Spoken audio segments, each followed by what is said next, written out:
after those things. I was told to write what I saw and name it. Manifesto of the Soul Traveler. Black and White Magic.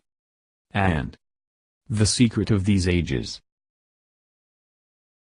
I dreamed of combing the beaches of many oceans for ancient shipwreck vestiges, longing to discover hidden treasures. A decade-long nomadic existence caused me to reflect upon the mystical language found in the natural world.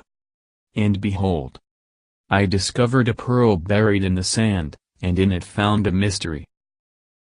A teacher explains.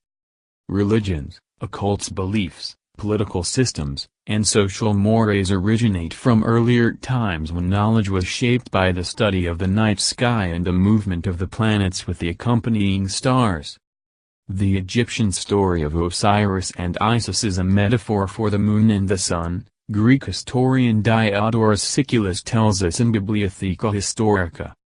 Isis the Virgin is so named after the constellation Virgo, who has a son, Horus, sitting on her lap. The following phrase is often attributed with her, saying, I am all that is, that was, and that shall be, and the fruit which I brought forth is the sun. The Virgin is the bearer of life. There is a mystery in this. The Virgin is the originator of life. And she is returning to make what is wrong, right. And so, stories grow into myths, and myths become belief systems. Our daily poison. Black magic has been in use since the rise of the first city-state. Heed very close attention to its occult meaning. Black magic is the construct of, and the control of thoughts. The quickest way to becoming ensnared under a spell is believing.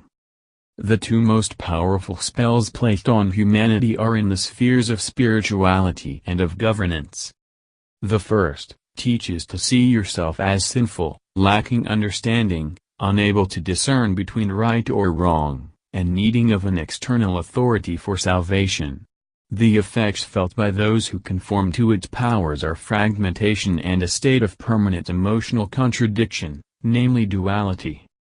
Learning to see yourself as good or bad, night or day, poor or rich, for example, weakens the natural state of inner unity found inside each one of us at the time of birth.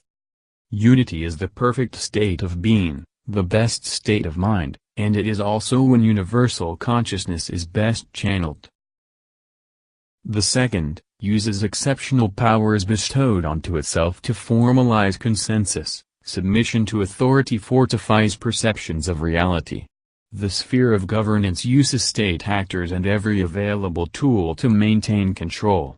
The box it creates is a prison cell and a death sentence. Two pathways are in use to maintain the status quo. 1. Spells are cast with rewards, such as abounding opportunities, financial wealth, and entitlements of immunity from serious judicial prosecution if any at all, and free passes to commit any crime. 2. Spells are also cast with sanctions such as state-sponsored terror, torture, injustice, poverty, and minuscule life chances. Both spheres, spirituality and governance, use spells of contradiction as a method of persuasion.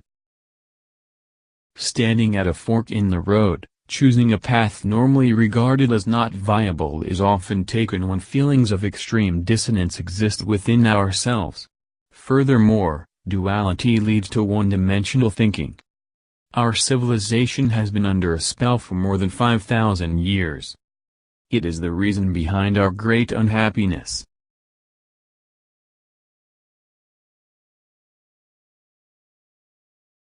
The Three Gates. And their keys. One need not be a prisoner of circumstances. Accepting our present condition, without changing, means internalizing beliefs which entrap the spirit of women and of men into repeating cycles of reincarnation here on earth, without any real chance of redemption.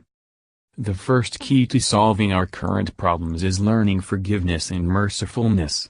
Refusing to learn those skills weakens the supporting temple pillars, and the house we are building, that of our civilization, of our communities, and of ourselves will crumble to the ground.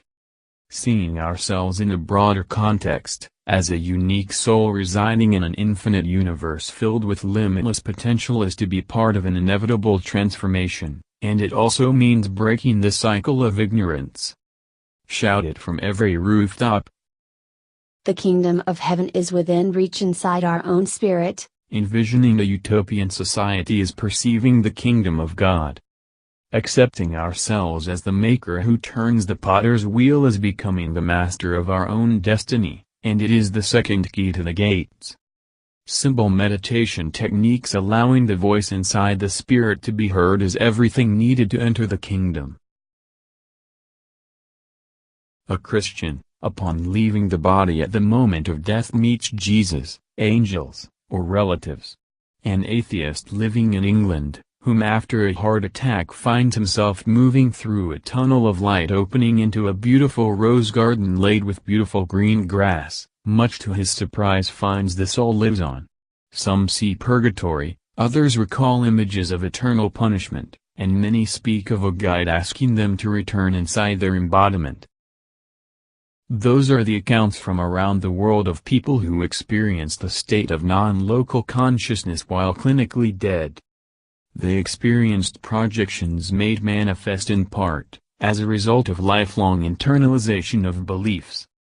Tyrants may get their way during the entirety of life, but the end result is death. Murderers, thieves, and liars shall not enter the kingdom of God because the energetic patterns we create time and time over, grow in and around the soul. Know the following. All death is the obstruction of energy.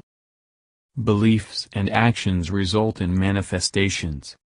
And so it seems the judgment awaiting the soul of women and of men alike is to not be able to incarnate in a place other than what is ruled by those who create and profit from war, genocide, debt slavery, the destruction of our environment, famines, diseases, mass incarceration, mass surveillance, drug trafficking empires, institutionalized financial fraud, human trafficking, and cruelty toward animals. Shaping and controlling our beliefs with endless brutality, mindless and vile entertainment, uneducation, gross misinformation, and the free flow of drugs in the most surveilled societies in history, we find ourselves in a permanent state of shock and awe, willingly giving our consent away to workers of inequity. A familiar world. Creating a wider and wider internal schism with every passing generation, clouding our perception, and galvanizing our beliefs. A dimension of reality we learn to accept as normal, assuredly leading to energy obstruction. Souls are energetic packets of information much like music. They evolve to be beautiful melodies, unity, or disjointed cacophonies, duality. Incarnation into any form, time, and place can only happen when frequencies match. On this planet, spirits indoctrinated into our world system are channeled into reincarnating in an environment similar to the one left behind at the time of separation. Most assuredly here on earth. A man reaps what he sows just as surely as electricity follows the path of a certain polarity to switch an object on. A secret of these ages is using the present times, creating an environment conducive to heightened states of awareness through both our actions and our beliefs. And since we are speaking of energy within an energetic universe, understanding the soul carries the energetic field created here onto the beyond is the third key to the gates.